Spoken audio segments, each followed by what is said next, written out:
오늘은 내 신앙생활의 점수는 몇 점입니까? 이런 제목으로 같이 하나님 말씀을 한번 나눠봅니다. 내 신앙생활 점수는 몇 점입니까? 어쩌면 이것은 설교라기보다 저와 여러분에게 주어지는 하나님의 질문이다라고 생각하고 이 질문에 우리는 어떻게 대답할 수 있을까라고 하는 것이 오늘 설교를 듣는다기보다 여러분 스스로 답을 찾아내셔야 하는 그런 말씀이라고 생각합니다. 이제 한국에 제가 잘 다녀왔는데 한국에 갔더니 지금 고등학교 3학년 학생들이 수능을 앞두고 있어요. 우리 여기 SAT 같은 여기 SAT는 몇 번 볼 수 있지만 한국의 수능은 딱 한 번 고등학교 3학년 때 이렇게 보는 건데 그래서 교회들마다 수능 기도회를 해요. 저 때도 제가 한국에 있을 때도 그때도 했는데 이번에도 가서 보니까 수험생들 명단을 이렇게 적어 놓고 그리고 그 당일날 교회 와서 아이들 시험 시간하고 똑같이 아이들이 시험 볼 때 기도하고 아이들이 쉴 때 또 잠깐 쉬고 그렇게 해서 이제 학부모 수능 기도회들을 합니다. 그 점수를 잘 맞아야 원하는 대학에 들어가잖아요. 그런 이제 기도하는 모습들을 보면서 이런 생각했어요. 만일 천국에도 들어갈 수 있는 일정한 점수가 있다면 과연 내 점수는 몇 점일까? 과연 나는 그 점수에 패스할 수 있는 들어갈 수 있는 점수를 지금 맞고 있을까? 목사기는 하지만 그래서 보통 사람들 생각엔 아유 목사님이야 뭐 천국까지 그런데 그렇지 않더라고요. 유머를 만들어내는 그런 어떤 예화들을 보면 목사가 천국에 올라가니까 하나님께서 예수님께서 그렇게 반기더랬잖아요. 그래서 어떤 집사님이 천국 간 집사님이 아니 여기서도 목사님을 편애하냐 그러니까 야 목사치고 올라오는 사람이 없어 그러더래요. 그만큼 어렵다. 그러니까 세상에서 우리의 가진 외적인 모습으로 천국 가는 게 아니라고 하는 것을 아마 누군가가 만들어 놓은 것 같아요. 과연 우리들의 천국 갈 그런 점수는 어떻게 될까? 오늘 저와 여러분이 같이 풀어볼 그런 숙제입니다. 우리 천국에 갈 수 있는 내 신앙생활의 점수를 얘기하면 여러분 신앙생활이라고 하는 말 속에는 크게 두 가지로 나눌 수 있어요. 신앙생활의 첫 번째 범주는 뭐냐면 교회 생활이에요. 교회 생활을 빼놓고 신앙생활을 논할 수 없어요. 가끔 세상에서 무교회주의, 야, 꼭 교회를 가야만 하나님 섬기는 거야. 집에서도 하나님 섬길 수 있어. 눈에 보이는 교회가 아니라 내 마음속에 있는 교회가 진짜 교회야. 그럴듯하죠. 이론적으로는 그 말씀이 틀리지 않을 수 있는데 실제적으로는 그게 안 되는 게 뭐냐면 사람이라는 구조는 눈에 보이는 형식을 취하지 않고는 그 내용을 오래 보존하기가 어려워요. 그래서 교회가 필요한 것은 교회라는 눈에 보이는 이 형태를 통하여서 하나님께서 천국을 미리 보여주시고 갈 수 있는 자격이 될 수 있도록 우리를 다듬어 주시기 위해서 만드신 것이 바로 교회이기 때문에 교회 생활은 너무너무 중요한 거예요. 교회 생활을 하지 않으면서 누군가를 돕고 구제하고 혹은 나가서 예수 이름을 얘기한다고 할지라도 그 사람의 신앙생활은 정말 좋은 점수라고 말할 수 없어요. 교회 생활은 그만큼 중요하다. 그래서 여러분 주일 성수를 잘하고 11조 드리고 하나님 앞에 헌물 드리고 또 사람을 섬기고 선교하고 구제하고 이런 모든 일들이 우리가 잘 해야 될 일이다라고 생각해요. 근데 교회 생활만 신앙생활이냐? 아니죠. 교회 생활이 신앙생활의 중요한 범주이긴 하지만 그것만 가지고는 안 되고 정말로 중요한 건 뭐냐면 이젠 교회를 떠난 나의 모든 삶의 그런 생활들이 그게 진짜 신앙생활이다라는 거예요. 오히려 교회 생활을 빼놓고 신앙생활을 말할 수 없다라는 것. 또한 교회 생활을 제외한 나머지 생활을 빼놓고 또 신앙생활을 말할 수 없다라고 하는 거죠. 그래서 만일 우리가 신앙생활의 점수를 매긴다면 교회 생활이 주는 점수가 있고 그다음에 교회 생활을 빼고 나머지 나의 삶에서 우리가 얻어야 될 점수가 있다라고 하는 거예요.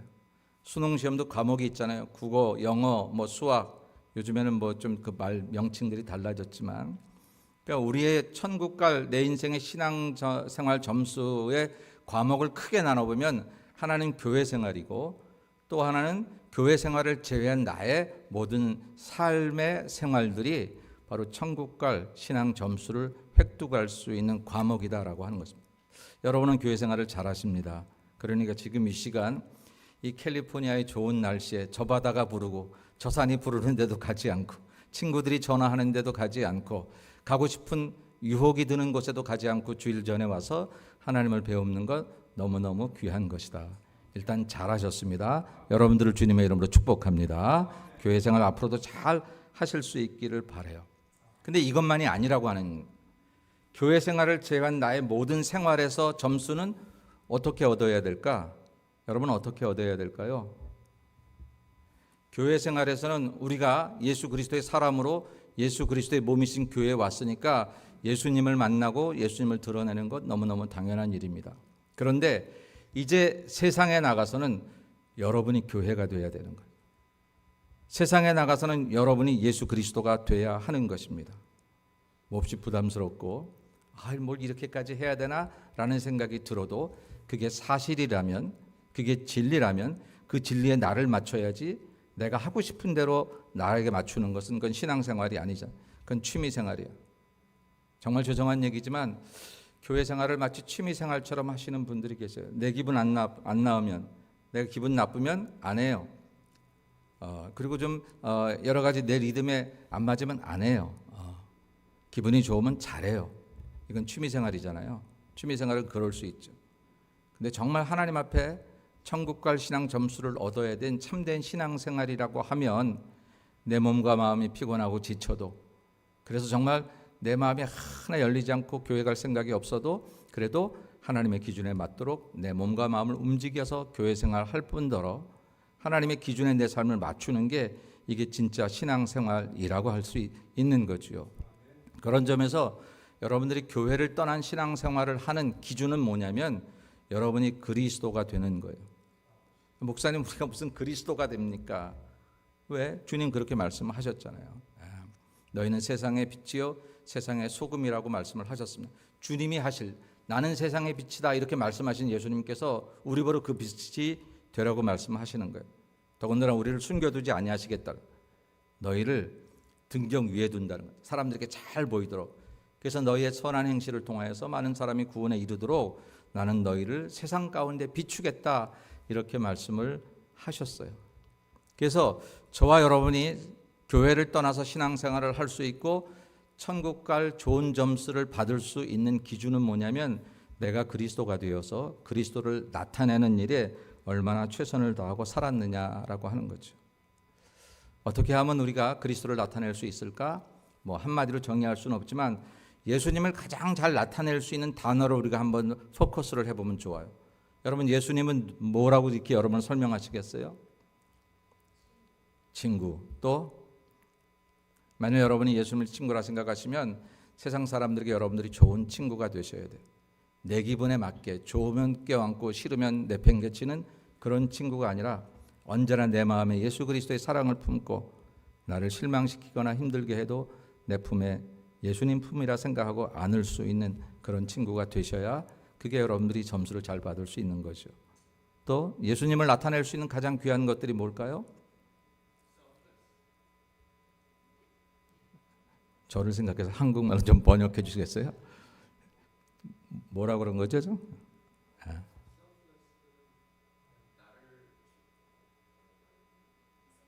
희생, sacrifice를 얘기한 겁니까? 예, 오케이. 발음을 한국식으로 해줘야 제가 알아들어요. 희생, 섬김, 좋습니다. 우리가 그동안 세 가지 기도 제목을 했던 것들 중에 하나도 섬김이었거든요. 나를 희생하고 나를 죽이고 상대를 높일 수 있는 것. 여러분을 만난 사람이 내가 꽤 괜찮은 사람인 것처럼 느껴지는 삶을 사는 게 여러분 잘 사는 거예요. 우리가 착각하면 안 되는 게 뭐냐면 누군가를 만나서 내가 얼마나 너보다 대단한 사람인 줄 알아? 그래서 그 사람의 길을 팍 죽여놓고 내가 대단하지? 그러면 내가 위대한 줄 알아요. 여러분, 예수님은 그렇게 살기를 원하지 않으셨어요.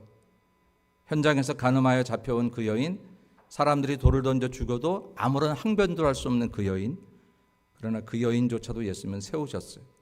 물론 그 여인의 잘못을 잘했다고 그냥 묵인하신 것이 아니고 다시는 이와 같이 이런 범죄를 지지 말라고 말씀을 하셨는데 예수 앞에 서면 정말로 그 초라하고 연약한 인생조차도 내가 괜찮은 사람인 것처럼 보여지는 거예요.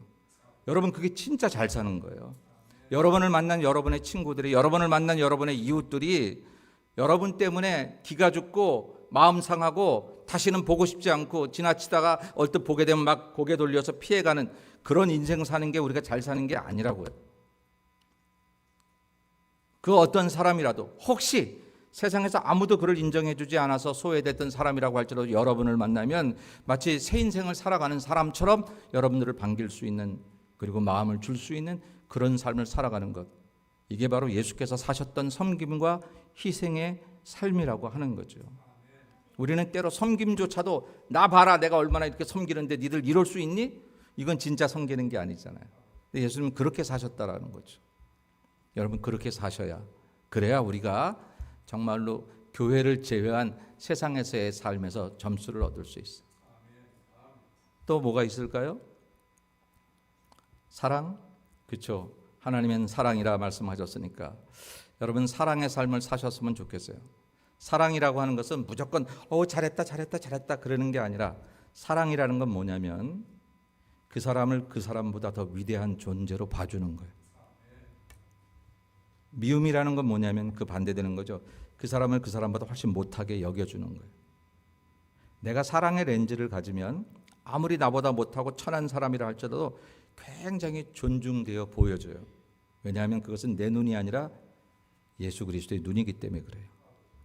주님은 하나님이 지으신 모든 창조물들 중 어떠한 사람이 주홍빛 같은 죄를 지었다고 할지라도 그것을 함부로 여기지 않았다라는 거예요. 다 좋게 보여요. 가끔 우리가 어떤 사람을 이렇게 저 사람 뭐 저래 그렇게 지적할 때가 있어요. 저도 그럴 때가 있죠.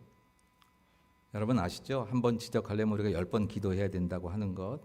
다른 사람의 허물을 묵인하거나 그래도 좋다는 얘기는 전혀 아니지만, 그렇다고 해서 내가 그 누군가의 부족함과 허물을 내가 쉽게 이렇게 정죄할 수 있는 자격이 내게 있지 않다라는 것 정도는 우리가 늘 가지고 사셔야 한다라는 거예요. 그렇지만 사랑이라고 하는 것은 그 사람의 허물이 안 보인다는 건 아니에요. 그 사람의 잘잘못을 우리가 구별 못한다는 건 아니에요. 알아요, 구별해요. 그런데 그럼에도 불구하고 내 마음속에 예수님 살아계시니까 그분의 사랑이 그 허물을 덮기 시작하는 거죠. 율법이 정죄하고 있는 것을 사랑은 율법의 완성이라 하셨으니 그 정죄로 끝나는 인생이 되면 예수 만나서 뭐 하게 해요? 주님 앞에 나와서 내가 죄만 밝혀지고 내가 죄인이었구나 그리고 끝나지면 주님 앞에 나올 게 뭐 있어? 차라리 안 나오고 세상에서 내가 죄인인 줄 모르고 그냥 살다가 끝나면 되지. 구태여 죄책감을 가지면서 내가 죄인임을 밝혀서 그러고 그것으로 끝난다면 아무것도 아니잖아요. 근데 주님은 그 죄인을, 홀로 설 수 없는 늪과 같은 인생에 빠져드는 그런 죄에 빠진 죄인을 하나님이 얼마나 사랑하시는지, 그래서 내가 너를 얼마나 기다렸는지, 네가 나의 손을 잡아주기를, 나는 처음부터 내 손을 떠나갈 그때부터 내 손은 너를 향해서 접혀지지 않았다는 것을 가르쳐 주시는 것. 이게 주님의 사랑인데 우리가 그렇게 살아갔으면 좋겠다라고 하는 것입니다. 여러분, 교회 생활을 무시하고 신앙생활을 얘기할 수 없기에 교회 생활 잘 하셔서 교회 생활을 통해서 여러분의 신앙생활 점수가 높아지기를 바랍니다. 그러나 그것만 가지고는 절대 되지 않습니다. 절대 그것만 가지고 구원에 이룰 수 없어요. 여기서 참 아름다운 모습이었는데 예배당을 나서자마자 세상 사람과 구별 안 되는 삶을 산다면 그것은 전혀 하나님이 기뻐하시지 않습니다. 거기서 좋은 친구 되시고 또 사랑으로 또 희생으로 섬김으로 그렇게 세상 사람들을 잘 섬길 때, 그때 우리의 이제 신앙생활 점수가 좀 높아질 수 있겠다라고 하는 거죠. 근데 우리도 부족하고 허물투성인데 우리가 어떻게 그렇게 살아갈 수 있을까? 아니, 하나님 누군가에게는 큰 능력도 주시고 은사도 주시고 또 여러 가지 재능도 주셔서 그렇게 할 수 있는 사람이 있을런지 모르지만 나는 나 하나도 챙기기 어려운 사람인데, 내만 조금만 사랑하면 누구를 돌볼 만한 그런 기질이 내게 있지 않은데, 나는 태어나기를 이렇게 태어났는데 어떻게 나한테 주님처럼 살라 하십니까? 우리 그렇게 말할런지 모르지만 성경을 보니까 그렇지 않더라고요. 성경을 보니까 우리는 다 할 수 있는 존재로, 예수님처럼 살아갈 수 있는 존재로 예수님께서 우리를 만드셨다라고 하는 것입니다. 그것을 이제 오늘 읽었던 누가복음 19장에 나오는 문화의 비유를 통해서 우리가 생각을 해보려고 해요. 이 문화는 화폐단이에요. 화폐단인데 당시에 이스라엘 백성들이 사용되어졌던 그 헬라 시대에 사용되어졌던 화폐단 1문화가 100드라크마인데 한 드라크마가 하루 노동자의 품삯이에요. 그러니까 100드라크마니까 1문화 하면은 100일 노동자 임금이다라고 하는 거죠. 이 LA의 노동자 최저임금이 얼마입니까? 뭐 하루에 얼마라고 하면 하루에 100불이다. 만약에 예를 들어서 그러면 이제 10,000불 정도 되는 돈이 되겠죠. 이런 돈을 10사람 모두가 받았다. 오늘은 이 비유를 다 설명하려고 하는 건 아닌데 이 비유가 이제 우리에게 그 100문화를 이 1문화씩을 다 주고 갔다라고 하는 것입니다. 이 귀인은 예수 그리스도시고 이 문화를 받은 사람들은 바로 특별히 예수 믿는 사람들, 저와 여러분들을 이야기하고 있는 것입니다. 모든 사람이 문화를 받았다라는 거예요. 저와 여러분 모두가 문화를 받았기 때문에 우리가 우리 신앙생활의 실패나 우리 신앙생활에 대해서 우리는 태어날 때부터 우리는 이렇게 부족하게 태어났다라는 말을 할 수 없다라고 하는 것입니다. 오늘 본문의 말씀을 한번 읽어보면 이르시되 어떤 귀인이 왕위를 받아가지고 오려고 먼 나라로 갈 때에 그 종 열을 불러 은하 10문화를 주며 이르되 내가 돌아올 때까지 장사하라 하니라. 이렇게 비유로 말씀하셨어요. 이 비유를 설명해 보면 이 문화를 받은 사람들은 저와 여러분이다라고 하는 것입니다. 요즘에 한국에 뭐 흙수저 이런 얘기들 많이 하더라고요. 금수저. 누구는 태어날 때부터 금수저를 가지고 태어났대요. 재벌의 아들로 태어나고 뭐 귀인의 아들로 태어나고. 근데 나는 지지리도 못 사는 사람 집에 태어나서 오히려 받은 것은 아버지의 빚 물려받고 어머니의 실패 물려받고 그렇게 사는 사람들 평생을 애쓰고 수고해도 한국에서 이렇게 전셋집 하나 얻기가 얼마나 힘든지. 집을 구한다는 게 이게 있는 사람에게는 또 벌리고 해가지고 집을 몇 채씩이나 갖고 있는 사람들도 많은데 정상적으로 직장 생활하면서 그래서 평생을 일해도 집 한 칸 얻기가 어려운 그런 삶 속에서 너무나 차별된 세상에서 젊은이들이 그냥 세상을 이렇게 등지는 일도 일어나고 안타깝게도 한국이 자살률이 제일 1위라니까. 그리고 아이를 낳지 않아요. 아이를 낳지 않는 까닭이 다른 데 있는 게 아니라 키울 돈이 없다는 거예요. 키울 능력이 없다는 거예요. 우리 옛날 어른들은 뭐 5, 10씩 낳아도 다 자기 몫을 자기가 가지고 태어난다고. 그리고 여러분들 그렇게 해서 태어난 우리들 아닙니까? 근데 요즘 젊은이들이 그렇게 안 하더라고요. 그렇게 살기가 힘들다라고 하는 거예요.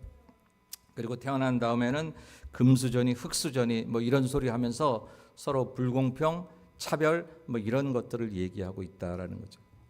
오늘 성경을 보니까 예수께서 우리에게 가르쳐 주신 진리 가운데 하나는 뭐냐면 우리 모두가 문화를 받았다라고 하는 것이죠. 모든 사람이 문화를 받았다라고 하는 얘기는 저와 여러분이 살아갈 능력이나 힘이나 그런 모든 것들을 받지 않은 자가 없다라고 하는 것입니다. 이 얘기는 우리의 과거에 대한 이야기일 것입니다. 여러분 오늘을 얘기할 때 우리가 오늘 내가 힘든 까닭은 우리의 과거를 탓할 때가 많습니다. 내가 여기 와서 그 사람 안 만났더라면 내가 여기 이민 와서 내가 그 일을 하지 않았더라면 내가 좀 더 나았을 텐데 내가 그 사람 만나는 바람에 그 일을 하는 바람에 이렇게 됐다고 얘기할 때가 많이 있고 부모 원망하고 사람 원망하고 나에게 사기친 사람들 나를 힘들게 했던 사람들을 원망하면서 오늘의 나의 초라함과 나의 부족함과 나의 하나님 앞에서의 아주 빈곤한 점수를 우리가 핑계댈 때가 얼마나 많은지 모른다라고 하는 것입니다. 그러나 성경은 분명히 말하기를 모든 사람에게 문화를 주었다라고 하는 것입니다. 여러분 성경의 진리임을 믿으십니까? 정말 믿는다면 이 말이 나에게도 해당되는 것을 여러분 기억하셔야 돼요. 목사님 설교는 그렇게 하신다고 할지라도 나는 태생이 달라요. 나는 가진 것이 없어요. 나는 원래 이렇게 태어났어요. 이렇게 얘기하시면 자기 경험이 하나님의 말씀보다 크다고 스스로 생각하고 있는 거예요. 우리 신앙생활의 가장 큰 오류 가운데 하나는 뭐냐면 내 신앙생활의 경력이나 경험을 자꾸 하나님의 말씀보다 우위에 두는 거예요. 말씀은 그렇게 하시지만 성경은 그렇게 예수님은 그렇게 말씀하셨다고 하지만 내 형편이 어디 그래요? 라고 말씀하시는데 여러분 예수님께서 우리 형편 하나 극복 못하실 능력이라고 생각하십니까? 하나님께서 내 인생의 허물이나 내 인생의 부족을 그것 하나 채우지 못하실 분이라고 여러분 생각을 하십니까? 사실 내가 지금 혹 결핍이나 부족 속에 살아가고 있다고 한다면 그것은 하나님이 나를 돕지 않아서가 아니라 내 쓰라린 경험들을 자꾸 말씀보다 위에 놓고 그 경험 속에 내가 오늘을 내일을 전혀 하나님에 대해서 기대하지 않고 살아가기 때문이다 라고 하는 것입니다. 오늘 저와 여러분에게 주신 하나님의 문화를 찾는 것이 중요한 거예요. 물론 여기서 열 문화를 똑같이 주었다라고, 문화를 모든 사람에게 하나씩 다 똑같이 주었다는 얘기는 우리 사람을 똑같이 만들었다는 얘기는 아닙니다. 우리의 성격이나 기질이나 또 우리에게 주는 형편이 다 똑같다라는 얘기는 아니에요. 여기서 중요한 포인트는 뭐냐면 하나님이 안 주신 사람이 없다는 거죠. 하나님을 찬양하기에, 영광을 돌리기에, 인생을 행복하게 살기에, 내 인생을 성공하기에 내게 필요한 것들을 사람마다 다르기는 하지만 안 주신 분이 없이 공통적으로 똑같이 다 주었다라고 하는 것입니다. 그 사실을 믿음으로 고백하고 하나님께, 하나님 제게 주신 문화를 내가 찾기를 원합니다라고 시작할 때에 우리의 신앙생활에 놀라운 변화가 일어나게 되는 줄로 믿습니다. 그래서 여러분 그것을 생각하시면서 두 번째는 뭘 생각하셔야 되냐면요, 이 받은 것에 대해서 결산을 해야 된다는 생각을 가지고 살아야 된다라고 하는 거죠. 오늘 본문의 말씀을 보니까 귀인이 왕위를 받아가지고 돌아와서 은화를 준 종들이 각각 어떻게 장사하였는지를 알고자 하여 그들을 부르니, 그렇게 얘기하고 있습니다. 돌아와서 내가 준 것 가지고 어떻게 했느냐 그랬더니 한 사람이 10문화를 남겼습니다. 그래 너 잘했구나. 10고을 권세를 준다. 10문화 그거 가지고 물론 100일치니까 거기에 10문화니까 1000일치 한 3년 정도 그런 값을 남겼다고 10고을 10개의 마을에 권세를 주셨다니까, 축복을 줬다니까 이건 대단하게 복을 많이 주신 거죠. 또 5개를 남겼습니다. 거기도 또 그렇게 축복을 주셨어요. 한 문화를 남긴 사람이 가지고 와서 이거 잘못될까 봐 내가 잘 간직하고 여기 가져왔다고 그렇게 이야기를 했어요. 근데 그 귀인이 책망하셨어요. 왜 이것을 아무 곳에도 사용하지 않았느냐라고 하면서 그것을 뺏어서 10문화 있는 사람에게 주라고 했어요. 여러분, 받은 것에 대해서 결산해야 될 때가 있다라고 하는 것입니다. 이제 다음 주는 추수감사주일입니다. 추수감사라는 것은 한 해의 농사를 다 해서 이제 추수감사를 드리는 거죠. 제가 첫 목회를 시골에서 했는데 경기도 여주 능서면 매화리라고 하는 곳에 했어요. 그랬는데 시골에서는 추수감사가 1년 축제입니다. 어떤 분들은 1년에 11조를 매달 못하고 농사를 지으니까 1년 이제 벼농사를 가지고 그때 쌀가마니로 이제 1년 11조를 하시는 분들도 계시고, 자기가 농사한 것 중에 가장 잘 된 거, 아주 실한 것들, 고구마든 배추든 이런 것도 무 같은 것을 가지고 교회 와서 정말 이 강단의 장식을 그런 것들로 장식을 하고, 우리 다음 주에 여러분들 이제 마을별로 우리가 그 과일 장식을 하겠습니다만, 자기들이 농사한 것 가지고 거기서 제일 잘 된 것을 가지고 이렇게 하는 그런 추수감사를 했습니다. 그런 것처럼 우리의 삶도 하나님께 결산해야 될 때가 있다라는 생각을 가지고 살아야 된다는 거죠. 왜? 마지막이 갑자기 오기 때문에. 마지막이 갑자기 오기 때문에 그렇더라라고 하는 것입니다. 이렇게 하면 좋을 것 같아요. 그래, 내가 지금은 젊으니까 내가 좀 더 열심히 살다가 리타이어 할 때쯤 그때 내 인생을 하나님 앞에 제대로 들여보지. 지금은 바쁘니까 그때가 되면 열심히 살아보지 라고 생각하는 것은 뭘 모르는 거냐면 그 시간이나 물질이 내 것이 아니라 하나님의 것이라는 것을 모르는 것입니다. 하나님이 오늘 그만하시면 우리는 다 내놓을 수밖에 없는 인생이라고 하는 거죠. 그런 점에 있어서 여러분 매일매일 결산을 하면 좋겠어요. 매일매일 결산하라는 것은 결산해놓고 큰일 났다, 이것뿐이 안 됐으니까 어떡하냐 염려하라는 뜻이 아니라 이제 오늘 밤의 결산을 오늘로 해야 된다면 오늘 일에 만족하라라고 하는 것이죠. 오늘 예배를 마치고 밤에 돌아가셔서 감사 노트를 이렇게 여러분 쓰시면서 한번 오늘 하루를 결산해 보세요. 어떻게 내가 천국 들어가기에 맞는 그런 점수에 맞는 삶을 살았는지, 내가 예수처럼 살았어야 되는데 오늘 내 입의 말이 예수님 하실 말이었는지, 그 말을 예수님이 하신다면 우리는 너무 멋졌고 아니 어떻게 예수님이 이런 말씀을 하시지? 그런 것처럼 내가 다른 사람에게 비춰지지는 않았을까? 한번 돌아보자라고 하는 거죠. 아이고 목사님 그렇게 어떻게 힘들게 살아요? 여러분 아시나요? 처음에 힘들어도 거기에 숙련되면 그게 쉬워지는 거예요. 신앙생활은 인생을 쉽게 살자고 믿는 게 아니라 바르게 살자고 믿는 거고, 바르게 살기 위해서 내게 어려운 것들을 숙달하고 계속해서 하다 보면 그것이 쉬워지는 것. 처음에는 잘하는 게 어려웠지만 점점 가다 보면 잘못하는 게 어려워지는 삶. 이게 바로 우리가 바로바로 사는 삶이죠. 그래서 오늘 하루도 그렇게 결산을 해보고 이번 한 주간도 또 그렇게 결산을 해보고 또 이번 한 달도 그렇게 결산하면서 우리가 살아보면 하나님 앞에 내가 부끄럽지 않은 인생인지 아닌지를 한번 돌아보게 될 것이다 라고 하는 거죠. 제가 비행기 타고, 여러분 비행기 타면 가끔 엉뚱한 생각을 좀 하게 돼요.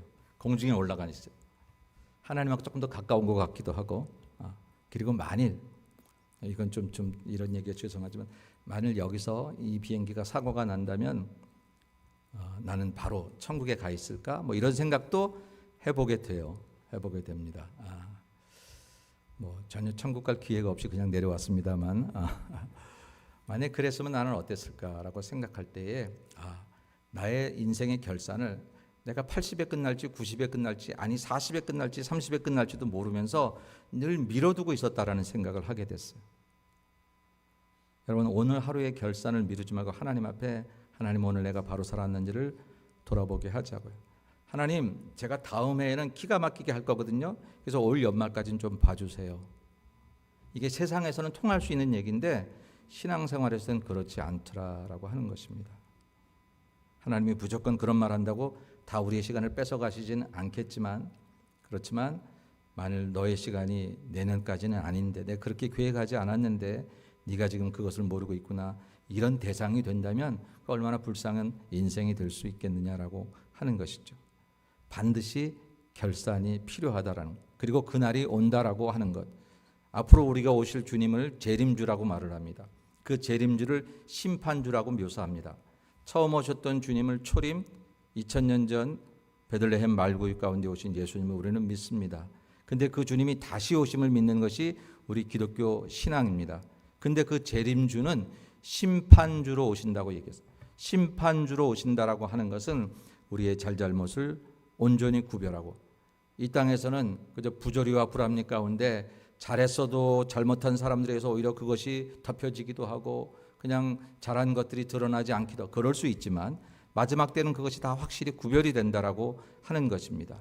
그런데 그 주님을 우리가 언제 오실지 모르는 그 주님을 기다리느라고 오늘 아무것도 하지 않고 보내는 것이 바른 신앙생활이 아니라 마치 오늘 밤 우리 주님 오신 것처럼 우리 오늘 밤에 한번 주님과 우리 마음 가운데 계신 주님과 한번 결산을 해보면 어떨까요?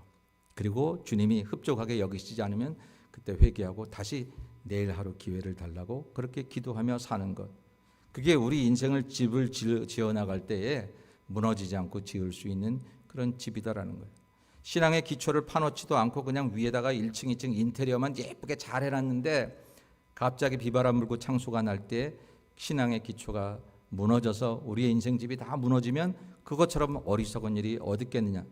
그래서 과연 그 기초가 잘 됐는지를 매일 밤 한번 돌아보자는 것. 일주일 단위로 한번 끊어서 생각을 해보자라는 것이죠. 한 달 단위로 끊어서 생각을 해보자라고 하는 것입니다. 반드시 결산해야 될 때가 온다라고 하는 것을 우리가 기억하고 오늘 내가 하나님이 원하시는 그 기준에 맞는 삶을 살았는지를 돌아보자라고 하는 것입니다. 이제 이 말씀을 보면서 하나님의 이상한 계산 방법을 우리가 좀 익혀야 될 것 같아요. 하나님의 계산 방법이 특이합니다. 이렇습니다. 주인이 이르되 내가 너희에게 말하노니 무릇 있는 자는 받겠고 없는 자는 그 있는 것도 빼앗기리라. 이렇게 한 문화를 잘 관리하지 못한 사람을 뺏었어요. 그리고 10문화 있는 자에게 주라고 하니까 종이 아니 저 사람은 벌써 10문화가 있다라고 얘기를 하니까 그 주인이 말하기를 있는 자는 더 받겠고 없는 자는 빼앗기리라 라고 하는 얘기로 말씀하죠. 있는 자는 이라고 표현된 그 사람은 뭐냐면 내게 주신 것들을 잘 관리하고 그것을 감사하고 오늘 하루가 내 인생에 있어서 가장 귀하고 복된 날인 것처럼 살았던 바로 그런 사람을 말하는 거예요. 소유의 많고 적음을 말하는 것이 아니라 내 인생에 있어서 하나님이 이 정도의 건강을 주신 것도 하나님 땡큐고 그리고 이 정도의 마음 주시고 이 정도의 물질 주시고 이런 것도 저 사람하고 비교해서 생각하는 것이 아니라 오늘 나를 살게 하신 내 하나님으로부터 온 것이므로 감사하고 그렇게 살아가는 자에게는 더하여 주시겠다라는 거예요. 계속해서 주시겠다라고 말씀하시는 것입니다. 그런데 그렇지 않은 사람 것은 아예 하나님이 주신 것들을 관리하거나 감사하거나 있는 줄도 모르는 사람 것은 빼앗아 버리시겠다라고 말씀하신 것. 여러분, 이게 놀랍게도 세상의 계산법과 다른 하나님의 계산법인 줄로 믿으셔야 합니다. 이 정도면 충분한 것 같은데요? 아니요. 하나님 앞에 더 신실하게, 더 믿음 생활 잘 해보세요. 목사님, 제가 새벽 기도 나오고 뭐 금식하고 다 했는데요. 더 해보세요. 세상의 금식과 저걸 다 했다면 금식한 사람이 어떻게 살아야 되는지도 또 고민해 보세요. 새벽 기도를 열심히 했다면 새벽 기도를 한 사람이 낮에 낙심해서 되는 것인지, 저녁에 원망해서 되는 것인지를 한번 돌아보시고 더 한번 믿음 생활을 돌아보세요. 그럴 때 하나님이 주시는 더 새로운 은혜가 넘쳐나게 될 것이다 라고 하는 것이지요. 여러분, 믿음 생활은 더하여지는 거예요. 목사님, 저에게 그만 맡기세요. 물론 목사가 어떤 교회를 맡기거나 여러분과 같이 주의를 하자고 할 때 한 사람에게만 계속 맡기려고 하진 않는데, 희한한 거 있어요. 잘하는 사람이 다른 것도 또 잘하더라고요. 이걸 잘하는 사람이 다른 것도 잘 섬기고, 순종하는 사람이 저것도 순종하고 그러더라고요. 그러다 보니까 자꾸 한 사람에게 여러 가지 일들을 맡기게 돼서 세상적인 기준으로 고루고루 이렇게 맡겨야지 이렇게 할 때가 있기는 하지만, 그게 천국 계산법 중에 하나라고는 사실은 여러분 기억하셔야 돼요.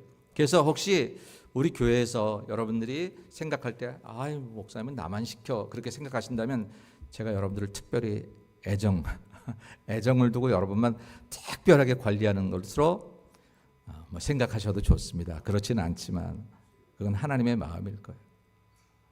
나는 우리 교우들이 이 세상에서 정말로 교회에서는 교인답게, 그리고 세상에서는 교인이 세상을 어떻게 살아가야 하는지를 보여주는 샘플들이 됐으면 좋겠어요.